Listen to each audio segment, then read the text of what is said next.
Facundo Pastor, ¿qué tal? ¿Cómo va? Eduardo, ¿cómo te va? ¿Cómo andás? No me acostumbro a esto, ¿viste? La distancia, pero bueno. Claro. Es difícil. Antes nos mirábamos, podíamos jugar, charlar 2 minutitos en la previa. Bueno, ¿cómo estás vos, Eduardo? Es como si fuera un Zoom. Es como si fuese un Zoom con calidad... Sí. Calidad... HD. Todos los chiches. HD. Bueno. Che, no me vengas con zaraza. Si me vas a zarasear, no me banco la zaraza. Has vuelto con todo, Eduardo. No me banco el boludeo, no me banco el relato, no me banco que me tomen de boludo. Sí. Pero parece que el ministro le gusta. Zaraza es con Z, ¿no? Sí, creo que sí. Sí, creo que sí. Sí, las dos veces con Z. Las dos veces con Z. Aunque hay una calle acá en Buenos Aires que es Zaraza, pero con S. En Caballito, ¿no? En Caballito. Bien. La calle Zaraza, pero Bien. con S. Pues es que estaba leyendo hoy en un blog especializado de neolunfardo, Sí. de un tal Roberto Ruiz, que define a zaraza, las dos veces con Z, como un conjunto de palabras sin sentido o que carecen de correlato o conexión con la realidad, argumentación vacua, discursos inconsistentes o incomprensibles. Eso es lo que planteaba el todavía hoy ministro de Economía, la zaraza. Voy a zarasear. Pero esperá, entonces nada... Con este gestito voy Nada que ver con el PowerPoint. No, es el bla bla, el bla bla o el relato K. Porque Eso ahí es. la explicación que daban es, se trabó el PowerPoint, Massa le avisa a Guzmán, se nos trabó el PowerPoint, y Guzmán le responde, dejá que yo te lo hago de zaraza. Mira, la cara de traste que le puso... Sí, le puso una cara como... Sergio Massa como diciendo, ¿qué está diciendo? Claro. Pero, ¿vos crees que con la explicación de Guzmán... Él debe creer que somos todos boludos, ¿no? En la Argentina, él que estaba acostumbrado a la cátedra, ¿no? Ayudante de cátedra, no sé dónde, qué sé yo. Él se debe creer que acá somos todos boludos, que... ¿Vos decís? ¿Es todavía ministro a esta hora que son las 10:01? Pero pará, ¿le estás pidiendo la renuncia por No, zaraza? yo no. No. Yo no. Pero, perdón, ¿a vos no te parece grave que un ministro A mí me parece de que Economía, estaba... A ver, que en estaba... la presentación Sí, del presupuesto en el Parlamento diga, vos quédate tranquilo yo con la zaraza? sí, de pico. ¿A vos te parece, sinceramente, que no es un hecho grave? Bueno, hemos tenido ministros de Economía que han hecho cosas, no sé si similares. ¿Te acordás aquel Me quiero ir, que fue Lorenzino, no? Claro.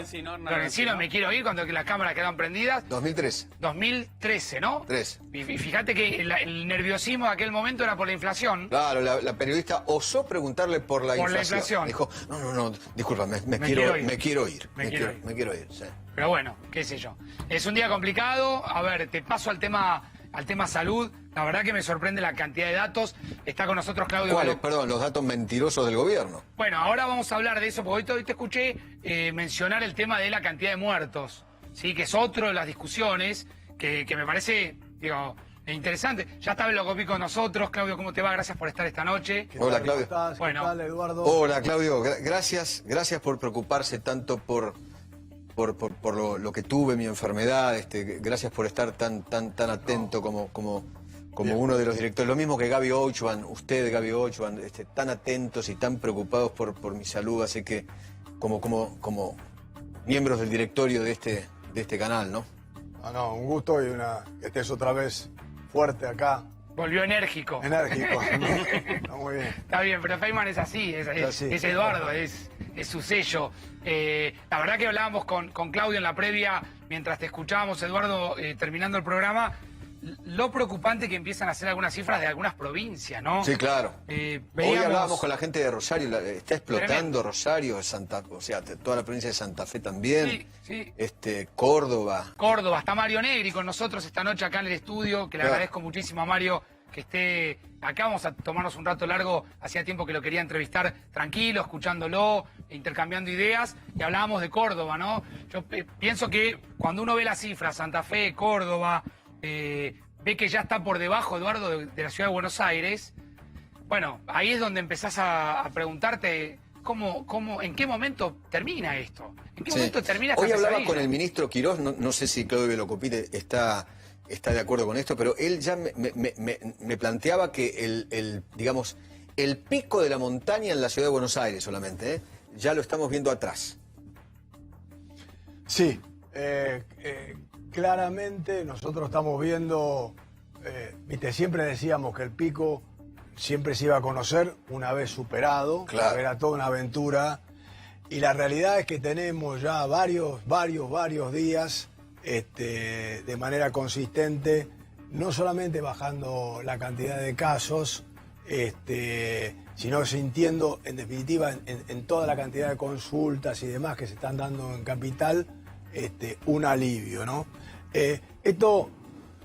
Esto no es de ninguna manera claramente que tengamos para bajar los brazos, que bajar los brazos, claro, y esto... que decir esto ya pasó, Claro. pero porque hay que entender, cuando la pandemia, recuerden ustedes el 3 de marzo que empezó a aparecer, y durante el primer mes la positividad estaba en el orden del 9 al 10%.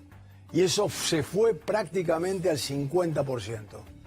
Y tenemos que decir que en estos días estamos con un promedio del 32%. En la ciudad. En la ciudad. Solamente. También esto está pasando en el primer cordón. Claro. Y en el resto, en bastantes lugares de la provincia de Buenos Aires, también se empieza a ver como que la curva empieza a dar un Ahora, un vos poco de sabés, respiro, Eduardo ¿no? y Claudio, que hablábamos recién, insisto, con Córdoba y Santa Fe, que creo que hemos puesto el ojo ahí cuando esto empezó a crecer, lamentablemente, en el interior, o en el interior no, en las provincias, como corresponde decir. Y yo le preguntaba recién a Claudio, ¿aguanta los sistemas sanitarios locales? Córdoba, bueno, ahí van a sufrir mucho esos sistemas, ¿no? Claramente, es decir, yo lo marqué hace un par de meses atrás, que me parecía que había que prestarle mucha atención al interior, que claramente los países con gran extensión geográfica habían mostrado que cuando el virus hacía epicentro en un lugar específico, después se trasladaba a otro, o sea que esto no era una novedad que iba a ocurrir. Y bueno, hoy tenemos en situación muy complicada Santa Fe, Córdoba, Salta, Tucumán, Jujuy, Mendoza, y todas tienen condiciones desde el punto de vista estructural muy diferentes, ¿no? Así que hay que, es decir, la preocupación que teníamos semanas atrás por lo que pasaba en el AMBA, tenemos que tenerla todos los argentinos ahora y poner todo el foco en lo que suceda en el interior, ¿no? La curva en los lugares del interior está sumamente empinada, y esto es una cosa que nos tiene que poner en alerta a todos, ¿no? Y cuidado a no tender muchas veces a pensar que todo pasa por lo que suceda en AMBA, y no es así, ¿no? O sea, tenemos que mirar a la Argentina en una situación integral y bueno, y ponernos a laburar entre todos, a ver cómo podemos colaborar con las provincias para tratar de ayudarlas a poder pasar la ola que se nos viene, que va a ser alta, ¿no? Bien. Edu, yo no te quiero retener mucho porque sé Gracias, querido. que tenés que descansar. Así que bueno, nos reencontramos mañana. Gracias por quedarte Abrazo estos grande. minutitos a descansar y mañana tempranito en la radio. Un abrazo. Abrazo grande, buen programa. Gracias, Chau, muchas gracias. Está Claudio Velocopir, está Mario Negri. Mario, gracias por venir esta noche. Sí, hablábamos de Córdoba recién y lo marcábamos antes del programa. Está complicada Córdoba. Está complicada, sí. Y como decía el doctor, creo que lo que es una opinión de un neófito, ¿no? Es decir, es como que ha tomado, está en automático la pandemia, ¿no? Y lo que sucede es que la desesperación, al no actuarse con homogeneidad, aunque sea de buena fe, lo que yo puedo apreciar o veo es como que el país federal agarró una autonomía que no es conveniente, porque debería haber como comenzó al principio, por supuesto, una planificación y una coordinación. ¿Por qué? Porque entre los estados provinciales entran a asustar y sabe que a un problema global, que es un virus global, lo queremos detener localmente. Y hemos hecho aduanas internas. Y eso trae otras consecuencias, ¿no? Una canaleta de 12 kilómetros que divide a San Luis, los productores, uno del otro lado de la montaña, pensando que con eso vamos a parar el virus.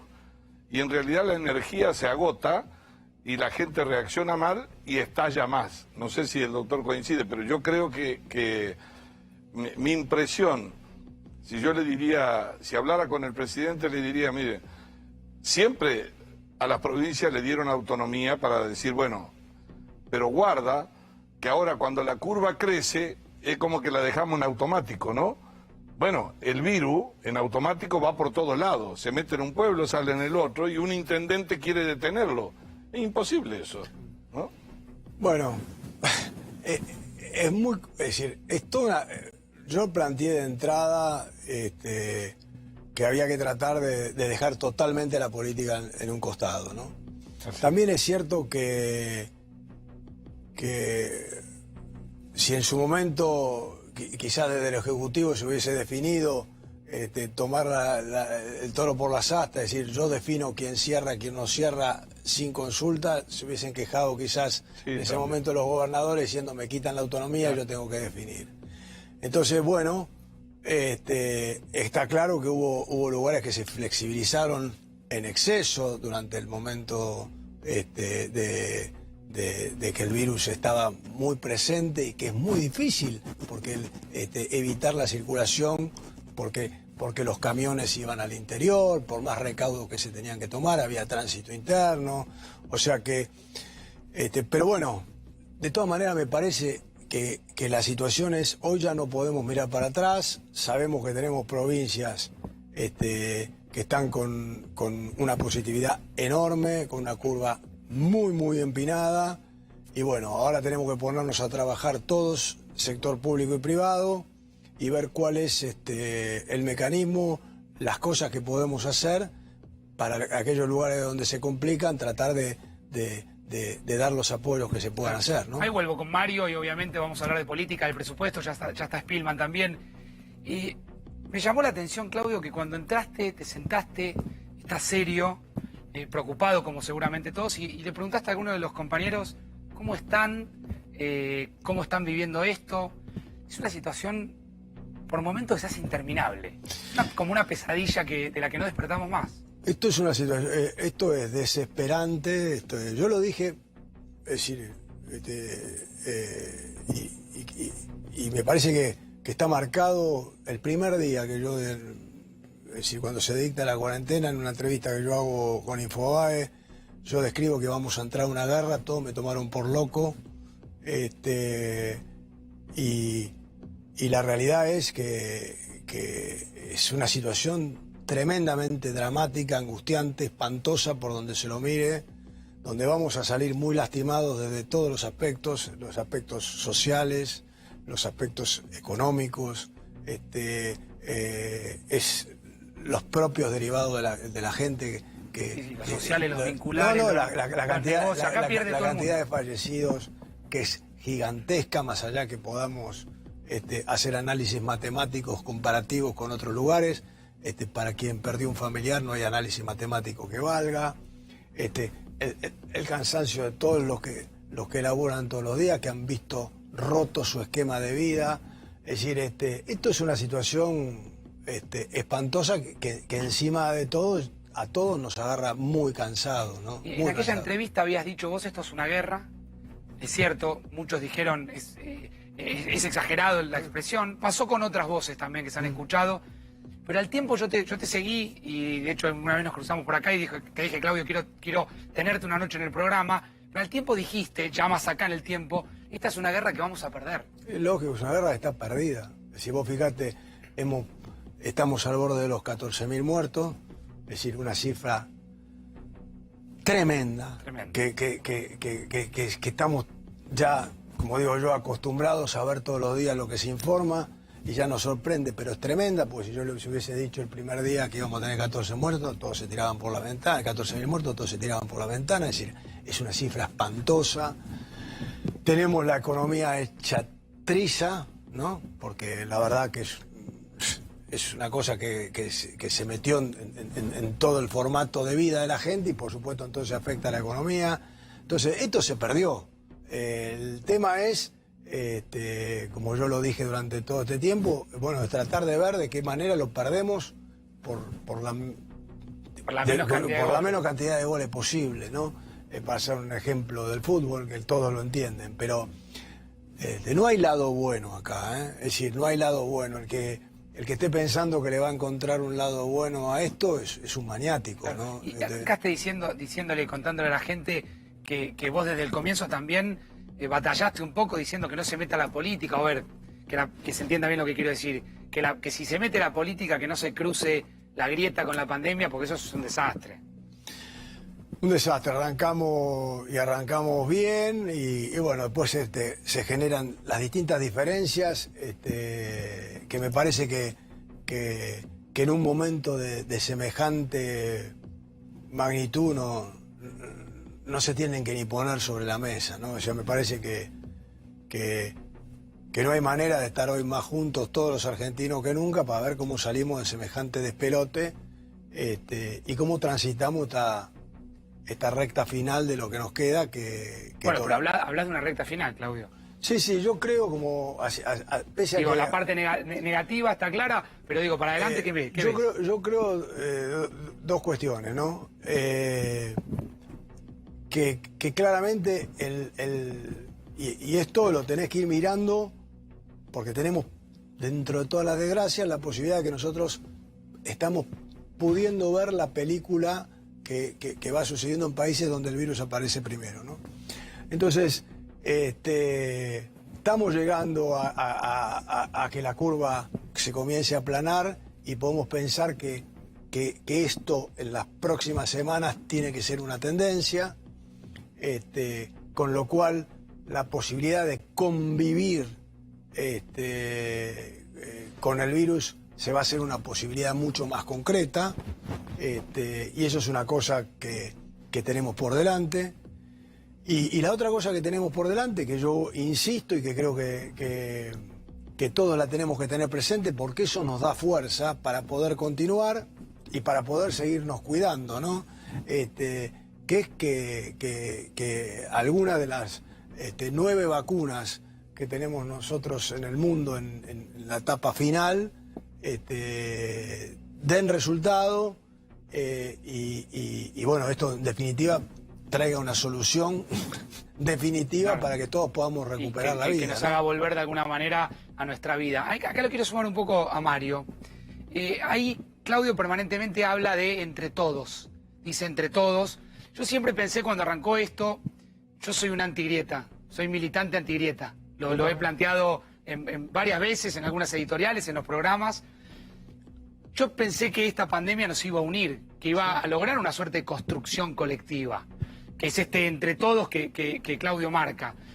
La política a veces, por ahí le pifia un poco con esto, Mario. Yo también soy antigrieta, pero de hecho el empoderamiento social, yo recuerdo en marzo, el 19, inclusive algunos se enojaban conmigo porque yo usé una frase que le dije a usted, el comandante, al presidente, porque frente a la descripción y aquellos papeles de proyección, que Copil se acuerda que decían, y frente a la incertidumbre del mundo y un virus que desafía la ciencia, y la primera vez que lo vemos globalmente por televisión, cuántos mueren a las 5 de la tarde, dije, bueno, lo peor es la anarquía, entonces alguien tiene que conducir. Y si a vos te votó la gente, te empoderó socialmente. Es más, el presidente llegó a un nivel de respaldo de los que no lo votaron. Eso es lógico. ¿Por qué? Porque además nosotros la única vacuna era encerrarnos. Es decir, para no contagiar ni contagiando, cosa que no podía hacer todo el país. En los centros urbanos o en las villas muy pobladas no podían, porque... No. Ahora, ¿qué pasó después? ¿Por qué? Porque así como se hizo en la medicina, que se convocó y había mucha voluntad, más allá de diferencias, yo recuerdo, no estoy confesando nada más, a mí me habló el presidente una vez,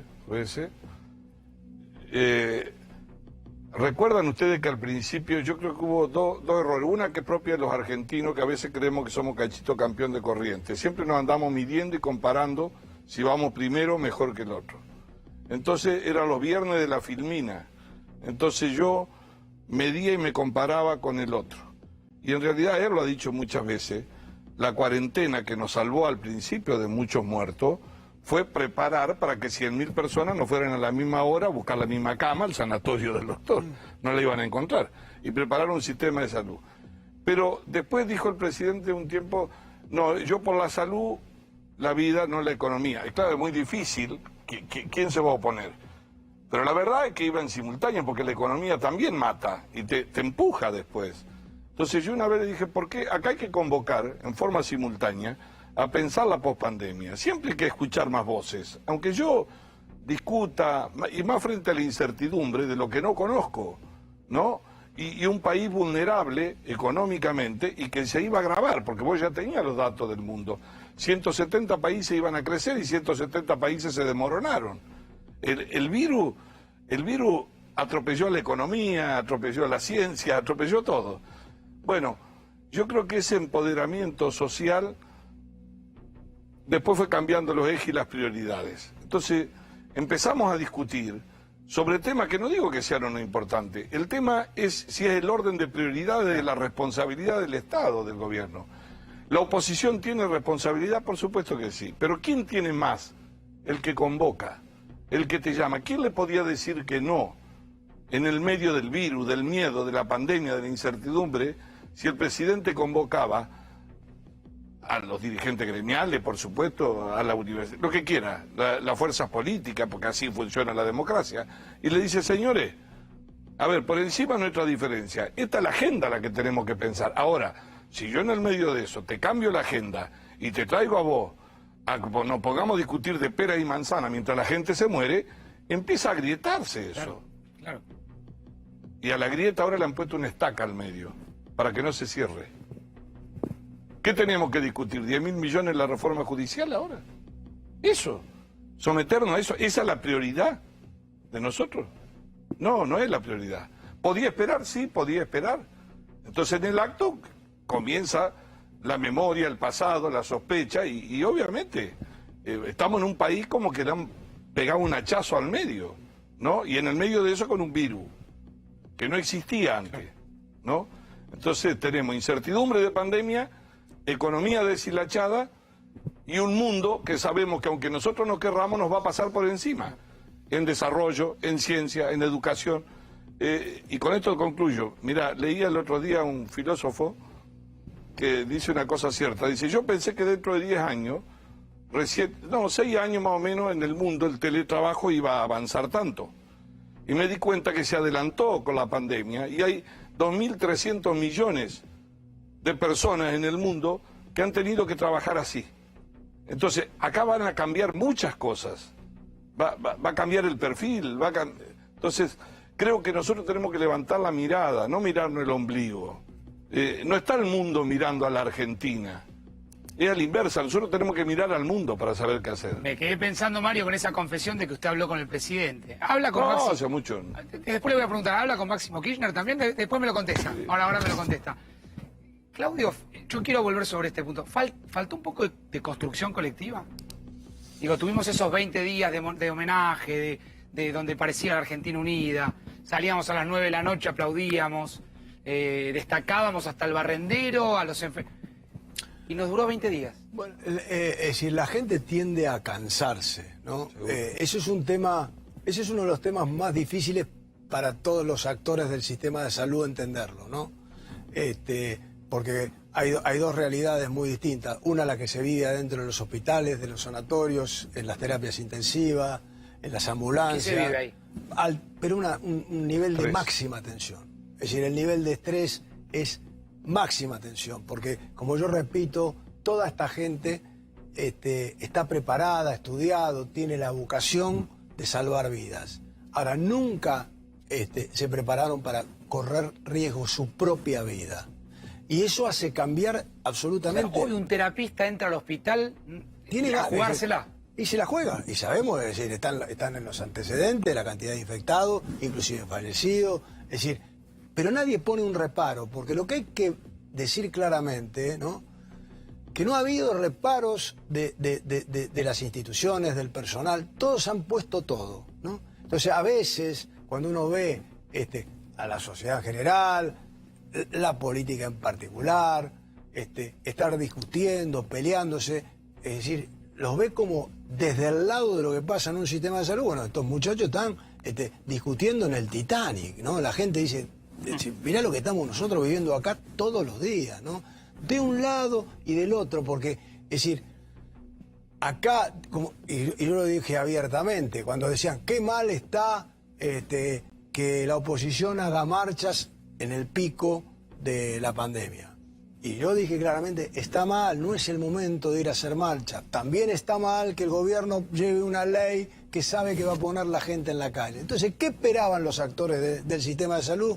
Que no exista ni una cosa ni la otra, ¿no? Es decir, que exista una situación en la que todos nos pongamos atrás de decir, bueno, flaco, tenemos que estar atrás de esto porque esto está pasando. Y en cada discusión y en cada tema, porque es cierto que además es un tema de tal magnitud el drama, que vos vas a poder sentar en una mesa gente que opina de una manera y gente que opina de la otra, y cuando vos lo querés mirar con objetividad, vas a darte cuenta que los dos van a tener argumentos razonables. Van a tener argumentos razonables lo que te dicen, mirá, flaco, la cuarentena, y vas a tener argumentos razonables lo que te dicen, bueno, pero la economía. Es decir, todo implica una discusión, porque cualquier solución es mala. Porque está claro que las soluciones son malas, porque estamos en una situación dramática. Entonces, si alguien piensa que va a salir fortalecido de esto, no hay posibilidad de salir. ¿Pero crees que hay sectores políticos que cada tanto, juegan un poco a mejorar su imagen? No, toda la política de un lado y del otro, y todos lo sabemos, muchachos, es una venta permanente. Es una venta permanente, político necesita, y no está mal. Pero, Claudio, en el medio está ahí. Pero no seamos tan naif. Esta es la realidad. Es decir, esto es así, mientras sirve vamos por un camino, decimos una cosa, cuando deja de servir hacemos otra. Es decir, y no podemos, y todos los que estamos en la Argentina, esto lo conocemos, es decir, sabemos, es decir, lo entendemos. Mientras sume hablar de una manera, lo vamos a hacer de esta manera. Ahora, ¿qué le pido yo a la sociedad en general? Bueno, nosotros tratemos, la mayoría, y lo hice desde el primer día, de mantenernos lo más alejados posible de esta discusión y entendamos que nosotros estamos en un despelote y que tenemos que atravesarlo. Y de hecho, con mucho sacrificio de la sociedad, con mucho esfuerzo de la sociedad, porque hay que decirlo, porque acá están los muchachos, cansados, agotados, laburando, cuidándose, acá y en todos los lugares. Bueno, estamos teniendo resultados que yo sé que son espantosos a la vista, pero son resultados que en comparación a lo que nos podría haber ocurrido en otras circunstancias están bien, porque además, muchachos, somos Argentina. Tenemos que entender. Cada rato viene uno, no, porque fíjate Italia, fíjate Francia. Si nosotros no tenemos que decir, si nosotros tenemos más riesgo país que el Congo, entonces, ¿de qué estamos hablando? Entonces, digamos la realidad. ¿Cuánto? Es decir, te muestro el otro día, tengo un listado, si que los hago. Acá los países que tienen tipo de cambio múltiple. Y yo te doy los nombres ni los conocés. Claro. Entonces vos decís, ¿para ahí esto qué tiene que ver? Me preguntás. Claro que tiene que ver. ¿O vos te crees que la economía no tiene que ver en un sistema de salud, no tiene que ver en la educación? Bueno, flaco, con las armas que nosotros tenemos, con la situación que tiene Argentina, y de este gobierno, del anterior, y del anterior, y de la historia. Bueno, estamos enfrentando un despelote marca cañón con resultado más que satisfactorio si nosotros nos vamos a comparar con superpotencias. Sí, la comparación con Alemania, pero por con favor, Australia, con... Es decir, donde no existe el conurbano, donde no existe la pobreza profunda, es decir, que sabemos que para un virus de estas características es letal. Total. ¿No? Entonces... esos problemas estructurales que la Argentina tiene hace 20 años, 30, 40. Donde vos tenías que hacer aislamiento, y hay lugares donde vos sabés que no hay posibilidad de hacer aislamiento. Entonces, bueno, con todas esas herramientas, por eso a mí a veces yo digo, viste, es decir, un valor hasta hoy, porque digo hasta hoy, porque vuelvo a repetir, esta situación no terminó y nos pueden llenar la cara de dedo en los próximos 4 semanas, ¿no? Pero digo, bueno, con un esfuerzo gigante de todo el sistema, bueno, la situación desde el punto de vista epidemiológico, desde el punto de vista de salud pública, bueno, es una situación que está más que bien. Ahora, claro, vos me querés argumentar, y bueno, pero es la cuarentena más larga, y podemos discutir mucho la característica de esta cuarentena, porque convengamos también que esta es una cuarentena desde el punto de vista de circulación de 4 semanas, porque a las 4 semanas la gente empezó a circular. Entonces tampoco es, ¿viste? Y con la gente el virus, ¿no? Y con la gente el virus, porque está claro que el virus circula en la gente. Entonces digo, bueno, me parece que por supuesto, de acá para adelante, cuando salgamos de esto, bueno, tenemos que ver cómo reconstruimos. Y yo, yo comparto el diagnóstico, si me pongo ahora del punto de vista económico y lo que puede hacer la política, de decir, bueno, hay otra mala noticia, cuando termine la pandemia nos vamos a encontrar con una realidad tremenda, ¿no? Y esto es así. Desde el punto de vista económico, social, la pobreza, las cifras. Tremenda. Ahora, primero lo primero, y tenemos que, lo primero tratar de que la mayor cantidad de argentinos puedan salir de la mejor manera de una situación que desde el punto de vista médico era muy complicada. ¿Y dónde estaba la base? Porque ¿qué estamos teniendo nosotros? Esos 14.000 muertos que aparecen hoy son 14.000 muertos originados por esta tristísima y desastrosa pandemia que tenemos. No son 14.000 muertos generados por saturación, porque si hubiese existido la saturación, ese número podría estar arriba de los 50.000. Entonces... Podríamos haber estado arriba de los 50.000 Pero muertos. No tengas duda, ¿o qué te crees que le pasó? Es decir, tomá todos los países del mundo que tienen, es decir, tomá España, tomá Italia, tomá los condados en Estados Unidos cuando hubo saturación en Nueva York. ¿Dónde se provoca el desastre? En la saturación. Si no, no hubiesen tenido esa cantidad de saturación. Que llegue alguien en un hospital, esto que decía Mario hace un rato, que llegue alguien en un hospital y no... Sí, pero ¿qué pasa? Pero en estos países te decían, ni vengas. ¿Pero qué hacías? Te morías, y por eso se moría la gente. No había capacidad de atender, no había capacidad de diagnosticar. Y si vos mirás las curvas de esos países, posteriormente a esas 4 semanas frenéticas, se pusieron todas normales. Y la tasa de mortalidad es así. Entonces, ¿qué evitamos nosotros con ese sistema? Evitamos eso en una infraestructura, en una economía y en una situación que dista muchísimo de esos países. Entonces, nosotros nos creemos muchas veces, y es normal que así suceda, que el mundo pasa por acá, que Argentina es el centro del mundo, nosotros somos una potencia. Bueno, muchachos, lamentablemente no lo somos. Somos lo que tenemos la infinidad de problemas en otros aspectos y entonces tenemos los recursos que tenemos. Entonces, saquémonos el sombrero por nuestros médicos, por nuestras enfermeras, por nuestros choferes de ambulancia, por toda nuestra gente que ha laburado descomunalmente, sin chistar en ningún momento durante todos estos meses, por las instituciones privadas que han puesto todo a disposición del sistema y se han roto el alma sin levantar un grito durante los 6 meses que llevamos, con infinidad de despelotes que un día podremos contar, con el sistema público que se puso a la altura de las circunstancias y se puso a laburar enormemente día a día, sol a sol, o sea, en un laburo, ahí sí, se vio lo público y privado mancomunado, trabajando y tratando de sacar este despelote adelante. Así que me parece que, bueno, algún día, me parece que todos estos sectores tienen que tener el reconocimiento social porque la verdad no tengo duda de que especialmente médicos, enfermeras, kinesiólogos, paramédicos, choferes, son los verdaderos héroes de esta pandemia. Claudio, ¿no? ¿Vos siempre sos tan vehemente o esto te duele? No, yo soy... Porque la verdad que creo que Ale Fantino te dice modo velocopita. No, yo soy... Realmente se te nota cuando hablas del tema, digamos, el dolor que tenemos todos, pero digamos, desde adentro. Yo soy vehemente porque porque la vivo. O sea, sé lo que está haciendo la gente, sé la forma como se está laburando, sé la incondicionalidad, es decir,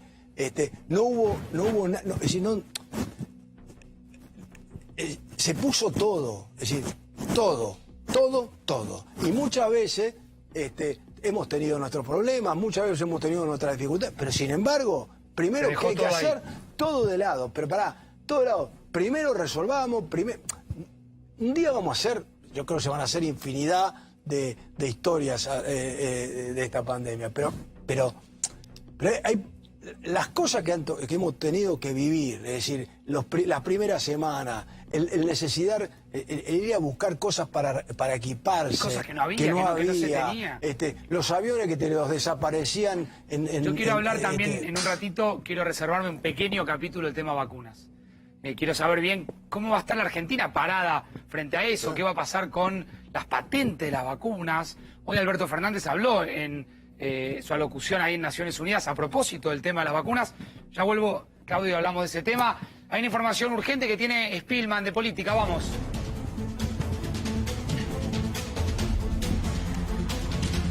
Y nos metemos, Facundo, con la discusión por los fondos de la ciudad. Porque atento con los documentos que trajimos, son exclusivos de A24, exclusivos de 4 días, en lo que tiene que ver con la argumentación que va a presentarle la ciudad a la Corte Suprema de Justicia luego de que el presidente Alberto Fernández decidiera por decreto sacarle un 1,18 de coparticipación a la ciudad de Buenos con estos Aires. Documentos que tenemos acá, Mirá lo que van a llenar la causa con la que van a ir a la Corte, ¿sí? Vamos. ¿Cuál es la clave ¿cuál es la clave de la discusión, Facu? El gobierno dice: con el traspaso de la federal y de los bomberos se le dio demasiado dinero a la ciudad de Buenos Aires y se le dio un dinero que lo terminó usando en otra cosa, en lo que vos quieras, en plazas, en parques, en las bicisendas, en otra cosa. Sí. Este documento que te estoy presentando ahora, Facu, son 4 documentos. Gobierno de la ciudad de Buenos Aires. Y se ven los gastos. Esto está presentado ante la Comisión Federal de Impuestos, que es un organismo que contiene a los 24 ministros de Economía, incluido, por ejemplo, el de Santa Cruz, que hoy es vicepresidente. Claro, ¿y por qué acá aparecen 50.707 y acá aparecen 52.364, que son recursos del decreto? Ese es el decreto 1194 de 2016, es el decreto que firmó Mauricio Macri para traspasarle la Policía Federal, los bomberos, es decir, la función y todo el cuerpo a la Ciudad de Buenos Aires para que se haga cargo de la seguridad en la ciudad, ¿sí? Esos son los fondos que le traspasó en el año 2019 el Gobierno Nacional a la ciudad. ¿Y qué es lo que argumenta la ciudad con la segunda franja? ¿Gastos de seguridad interior? Fíjate, gastamos más de lo que nos pasó la Nación para poder mantener a la policía de la ciudad, a los bomberos y a todo el cuerpo de seguridad en la ciudad de Buenos Aires. Mira, hay más documentos que tiene Spillman. Reiteramos que esto es parte de la construcción jurídica, que ahora seguramente quiero tener la mirada de Mario Negri respecto a todo el tema de coparticipación. Esto también tiene que ver con la diferencia. Exacto, la misma rendición de cuentas en realidad son informes de ejecución presupuestaria que todos los años presenta el Ministerio de Hacienda de la ciudad ante los 23 ministerios de economía de las provincias en esta comisión especial. Y fíjate, acá pasa lo mismo, Facundo. Esto es del año 2018. El gobierno nacional de Macri, estamos hablando, le dio 34.354 millones de pesos. Y la ciudad necesitó para gastos en seguridad interior 36. Ese año un poco más. Claro. Esto es del año 2018, la rendición de cuentas de 2018. ¿Qué es lo que argumenta la ciudad con esto? No hubo exceso en el dinero, en el porcentaje de la coparticipación. Fíjate que tenés recursos 2,35%. Esa es la coparticipación. 2017 y también aparece una diferencia entre 23.000 millones y 29.000 millones. Exactamente, ¿sí? Es decir, la ciudad tuvo que poner de su patrimonio, de su propio erario, no de nación, más de 6.000 millones, un poquito menos de 6.000 millones, para poder solventar la seguridad en la ciudad. Y este es el primero, fíjate que la diferencia es más grande todavía, que es el año en que Macri, en enero, le firma a Horacio Larreta el traspaso. En realidad es la función, se llama, la función seguridad metropolitana, a cargo de la ciudad, le pasa a la federal y los bomberos. Mario, cuando usted mira esto, cuando usted mira esa pelea que se da por un tema de coparticipación, usted ha expresado mucho a propósito del tema. Conozco mucho. ¿Qué cree? Además, conozco mucho, arrastra mucho en la Argentina eso. No, yo creo que además de la inconstitucionalidad, mire que la idea, yo soy de Córdoba, entonces la idea, hay que romper la idea de la Argentina, ahora vamos en contra de los porteños, esa cosa, esa simplificación que hacemos. Estrictamente en términos, la coparticipación es un acuerdo de todas las provincias, desde la 25.348. Es decir, que lo que no puede resolverlo usted unilateralmente. Es más, los acuerdos después se deben ratificar por las legislaturas.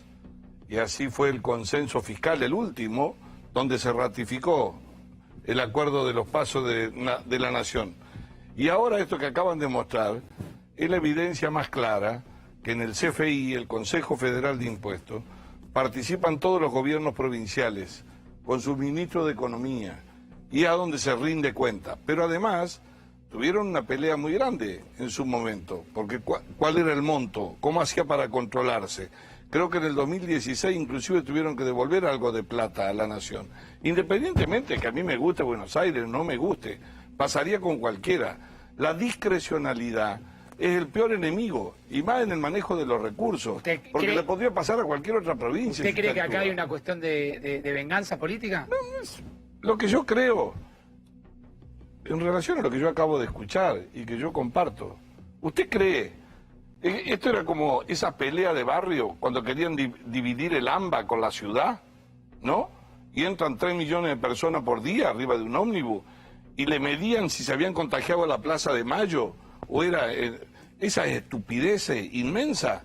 Bueno, si yo estoy peleando contra un virus que no sé cuántos muertos voy a tener y me junto con vos el lunes, el miércoles y el viernes, y cuando vos te vas, te saco la billetera. Digamos, inconstitucionalidad, tensión política, falta de diálogo. ¿Cuál es la razón de introducir eso? ¿Por qué? Porque fue motivo de la campaña, porque, no sé, porque la vicepresidenta dijo en ese momento que los helechos, no sé cuánto. ¿Usted cree que está Cristina detrás de esto? No, en este caso está adelante, porque fue el motivo de su campaña, fue la que lo instaló. Digamos, fue el motivo de su batalla. O sea, Mario, ¿usted supone que Cristina... Ella viviendo en Puerto Madero o en Juncal, digo, no tenía problema, digo, no es desde La Matanza. La vicepresidenta le dijo al presidente sacarle los recursos. Pero no hace falta, no me pregunte eso. Es una... A ver, el sentido común es más grande que el planeta. Entonces, es así. Pero no importa. Lo que digo es, este desorden, no le sobra nada a la Argentina. Está atravesando la peor crisis de todas. Hay carencia de legitimidad. Se está perdiendo el sentido de la responsabilidad, el orden de prioridades. ¿Quién ordena la agenda del país? El gobierno, me guste a mí o no me guste. ¿Quién produce la agenda de la tensión? Si el gobierno no hubiera armado tensión política, ni hubiera incorporado temas que no eran, estábamos discutiendo otra cosa, o la energía puesta a otro servicio. Mario. Ahora, resulta que le vendimos al mundo el modelo del diálogo de Rodríguez Larreta con el presidente. Te fuiste un día vos de tu casa, te volviste, te faltaban los documentos, te volviste y andaba el otro con los documentos tuyos. A ver, Ezequiel. No, quería consultar si ve el escenario en que la Corte juegue a favor de la ciudad y cómo la ve la Corte jugando, que de hecho el martes tiene que dictaminar sobre los 3 jueces que fueron removidos, fueron cambiados por elección, ¿no? Jugar va a tener que jugar porque en estos conflictos la competencia originaria de la Corte es la que tiene que resolver. Yo creo que está cantado, que tienen pruebas suficientes, independientemente que uno diga, bueno, es más, qué sé yo, independientemente de eso, o salir a buscar gobernadores a decirle, firmemos una carta en contra de la ciudad de Buenos Aires. Pero eso es del siglo pasado. Firmen a ver los gobernadores, y si no firman no te doy premio. Y tienen un ex ministro de Macri, además. Pero además, ustedes vieron lo que... Yo, menos mal, espero que se arregle hoy lo del gobernador de Buenos Aires con el intendente Tandil. Ah, no me gusta lo que hiciste, te quito el premio, como si vos fueras dueño. Guarda, porque cuando estamos atravesando estas situaciones, nosotros cedemos en favor de otro y hemos cedido hasta libertades. Es que, ¿para qué? Para no contagiar a otro. Ahora, ese poder se lo hemos dado al Estado, al gobierno, y tiene que ser muy criterioso para administrarlo. No es que yo hago lo que yo quiero discrecionalmente, porque entonces vamos, no hay democracia de un solo poder. Mario, ¿quién lidera la oposición hoy? No, yo nunca entro en esa discusión, no, me produce un desgaste. No es un problema de líder de una persona. Pero el liderazgo lo tiene Macri, lo tiene Rodríguez Larreta. No, es para mí una discusión absolutamente vana. ¿Hay halcones y palomas, como cuenta a veces Spillman? No hay halcones ni palomas. Se lo adjudico a Spillman. No hay duros más blandos. ¿Usted dónde está? ¿Entre los duros, los más blandos? Qué difícil colocarlo en algún lado, Mario. O entre los más a veces lo pongo de un lado y a veces lo pongo del otro. Articula entre halcones y palomas. Yo estoy entre los que piensan. Mire, lo mejor que le puede pasar al país es que la oposición no esté atomizada si le toca ser la que le toque ser oposición. Porque creo que el equilibrio ayuda. Y en las coaliciones, cuando son gobierno, es más fácil porque el poder ordena. Cuando vos estás en la oposición y sos una coalición, el secreto consiste en dos cosas. Primero, administrar las diferencias. Y segundo, no dividirse. Entonces, eso obliga a que nadie se emborrache con el poder. Entonces, acá no hay. ¿Sabe quién es el que da la calidad a los dirigentes de liderar? La gente. Y es odioso pensar que los dirigentes vamos a decir, no, vos sos el líder, el otro es el líder. Por supuesto que hay gente más conocida, con mayor reconocimiento, con excelente gestión. Pero armar un debate de eso, yo prefiero armarlo de ideas, de futuro, de ofrecer alternativas, de corregir errores si los he cometido. Me parece que la Argentina lleva 60 años también entre aciertos o no, y en algunos marcados retrocesos, ¿no? Fíjense que el otro día estábamos discutiendo sobre el mérito. Volvemos para atrás. Este fue un país que tuvo el guardapolvo blanco, nadie sabía quién tenía plata o no. Tu padre trabajaba, no tomaba vacaciones para que los hijos puedan estudiar. La discusión del mérito o la meritocracia, por ahí, Claudio, ¿querés tener alguna mirada de eso? Estoy hablando en términos de valores, pero es una discusión, yo a veces siento que son dos discusiones. Una es la de la igualdad de oportunidades y otra del mérito. No, pero se mezclan las dos discusiones. Digo, es un país claramente desigual. Pero ¿cómo claramente? Es más, si la pandemia iluminó algo, es la desigualdad. No cabe ninguna duda. Nos mostró el rostro.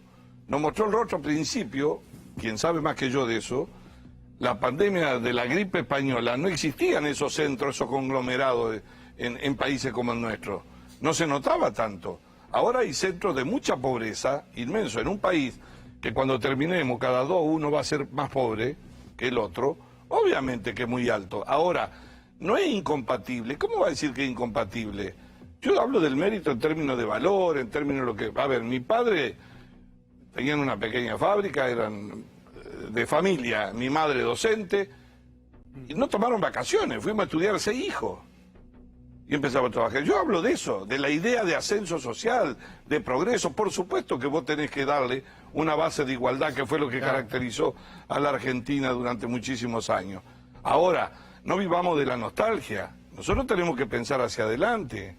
Y yo creo que el mundo no nos espera a nosotros, el mundo nos atropella. Y en la educación, fundamentalmente. Sin educación no hay nada, nada. Mario, gracias. Hacía tiempo que queríamos tenerlo, charlar un rato largo, espero que se haya sentido cómodo. No, muy bien. Gracias, Mario. Sí. ¿Vuelve manejando ahora a Córdoba, no? No tengo sesión. Tiene sesión, pero se vino manejando. Claro. Sí, por supuesto, sí. Vengo a la burbuja. La burbuja, está muy bien. Gracias, Mario. ¿Qué te pasa, Claudio, cuando escuchás esta discusión que se da de la meritocracia, el mérito, la igualdad de oportunidades? Es una discusión justamente que la teníamos en mi casa los otros días, ¿no? Y bueno, claramente cuando es decir, la primera conclusión es lógico que el mérito es fundamental, ¿no? Es decir, no hay ninguna duda, eso no es discutible. Tampoco es discutible que no hay igualdad de oportunidades, ¿no? Entonces, yo creo que la frase claramente dicha por el presidente en ese contexto estaba referida a que no hay igualdad de oportunidades. Y partiendo de una situación en que la gente no tiene igualdad de oportunidades, bueno, ahí entramos en la duda de cómo funciona lo que sería la meritocracia. Pero viste que la discusión no se da de esa manera. No, la discusión no se da de esa manera porque siempre la discusión es una grieta, ¿no? Siempre. Lo que dice uno y lo que dice otro, pero en definitiva, y esto te lo digo yo como ciudadano, es decir, en definitiva lo que sí está claro, lo que hablan de un lado y lo que hablan del otro lado. La política lo que nos ha traído es esta desigualdad, ¿no? La política es lo que nos ha traído la situación que tiene la Argentina hoy, ¿no? Es decir, no se va a llegar a tener 50% de pobres por este gobierno o por el anterior, sino que es por el anterior, por el anterior, por el anterior, por el anterior. Entonces, hasta que no entendamos que algo estamos haciendo mal, que algo estamos equivocándonos en la manera de hacer las cosas, vamos a estar discutiendo lo que el anterior hizo y no vamos a estar discutiendo lo que el que está tiene que hacer, ¿no? A ver, sumate con una pregunta, dale. Quería consultarte por algo que fue prepandemia, que te lo he escuchado contar, explicar, prepandemia, y que quizá ahora pospandemia se puede plantear que es el sistema de salud argentino, cómo funciona, cómo ha funcionado, justamente ahora que se le ha dado luz también a reforzarlo, pero a la vez también a las falencias estructurales. ¿Crees que se va a poder dar finalmente esa discusión? Esta idea que tenemos sector privado, sector público, obras sociales. Mira, ojalá. El sistema de salud en la Argentina nunca se discutió claramente porque la realidad es que por un lado, la sociedad no lo puso en su agenda. De hecho, si vos mirás los debates presidenciales, todos los últimos, el tema de salud era totalmente marginal. De salud no quería hablar nadie. Es decir, de hecho, a mí se me invitaba a hablar de salud cada vez que subían las cuotas. Es decir, claro. era el único argumento, el único valedero. Sí, a poner la cara por eso. A Encima, poner la ¿no? cara es decir, nadie quiso discutir sobre el sistema de salud, que merece una discusión enorme, ¿no? Gigante, que hay que reconvertir. Pero alguien le tiene que dar bola. Ojalá, es decir, podamos hacerle entender a partir de ahora que se ha vivido la experiencia de lo que significa un sistema de salud que funcione, porque el sistema de salud en la Argentina ha demostrado funcionar, porque lo único que queda claro es que el sistema de salud en la Argentina ha demostrado, pese a todo, funcionar. No saturó, aguantó. Por ahora, no, pero aguantó, atendido, es decir, enorme cantidad de habitantes, está con un sistema sumamente estresado y está. Ahora, ojalá que la política se permita una discusión de acá para adelante. ¿Por qué es enorme? Porque podemos gastar 25, 30 programas seguidos discutiendo cosas que la gente ni imagina que necesita discutir un sistema de salud. Y no minimizarlo cada vez que uno va a discutir un sistema de salud. Entonces la discusión es, acá vienen los empresarios, a ver qué tajada. Porque siempre minimizamos las cosas a una discusión de parte. En todos los órdenes minimizamos una discusión de parte y no sacamos nada en concreto ni nada provechoso. Entonces hay que empezar a tener más confianza en la discusión, ser más abierto y discutir las cosas que Argentina necesita. Y Argentina necesita de todo. Porque los resultados de todos los que vienen hablando hace 30 años, la calificación, son los resultados de los números de Argentina. Un desastre. Totalmente. Claudio, siempre te agradecemos muchísimo que hayas venido. ¿Sí? No. Cerramos nuestro programa con una cifra, damos la otra cifra, nosotros que es la de los recuperados. Bárbaro. Que nos gusta siempre cerrar con esta frase. Ayer decíamos, Spillman se iba a romper la barrera del 500.000. 517.228 personas en la Argentina se recuperaron. Y esta es una cifra que queremos dar. Ahí producción le pone el corazón latiendo. Porque obviamente es una cifra importante. Claudio, muchísimas gracias. No, gracias a ustedes. Gracias. Spillman, gracias. Nos reencontramos mañana. Ha hecho un gran programa, Pastor. Usted me lo puso un poco lejos, me lo pusieron, ¿está bien? Bueno, está bien. Para mantener distancia social, no lo olvide nunca. Cuídese, Spillman. Nos vamos, se quedan en A24. Mañana a las 22, como cada día, hacemos este humilde programa. 4 días. Chau, chau.